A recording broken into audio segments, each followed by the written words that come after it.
Thanks for tuning in to HTR-RC, bringing you another video of another awesome buggy, which probably about time that I showed this buggy, the Rising Fighter. This one is model 58416, and I think it was released in 2008, where I could be wrong. Anyhow, this is the last of the hoppers. So if any of you remember Grasshopper 2, Super Hornet, it was in that category. This one's more hopped up, as we say, from the Super Hornet. Now this is actually a project of mine, which I started off a while ago, and I just wanted to finish it off and then showcase it. I spent pretty good time on this car and effort. I'm going to show you what I did. So if you're looking at the back of the car, you can see automatically it has the Super Hornet's rear gearbox and shock mounts.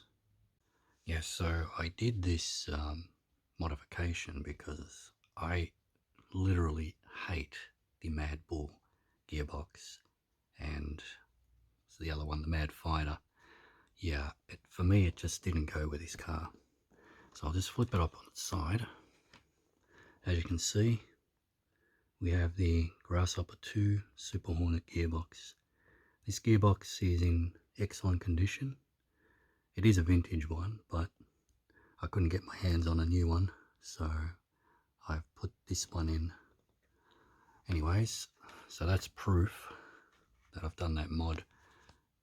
And like I said before, I think originally this gearbox did go with this chassis. Oops, sorry about that. So yeah, and also I've put in the old vintage wheels that used to go with the Super Hornet, as well as the Grasshopper 2, or if you got a Super G, same thing. Now with the electrics, we're running all new electronics, nothing vintage, and I've pretty much kept all the decals because basically I just want to leave it as a Rising Fighter. I don't want to convert it into a Super Hornet. That was my original plan, but I changed my mind. Now if you have a look at these front shocks, these aluminum ones, but I want to actually get a pair of the yellow CVs, like the rears, which I got here. I don't know, it seems to look a lot more striking with the yellow CVs in the back, but like I said, I'll see how I go. So running a brand new RS540 Mabuchi motor, and I just want to leave that standard stock and then probably just give it a run and see how she runs. But she looks awesome. It's so wow. You just have to see it to believe it. It looks amazing. The other reason too why I swapped out the gearbox with the Grasshopper 2 and the Super Hornet is the fact that the spacing from where the wing sits, where the gearbox comes out, it actually comes out probably a few centimeters more outer, and the width of the axle is more wider, as in that way. And I didn't like that. I thought it just looked really ugly.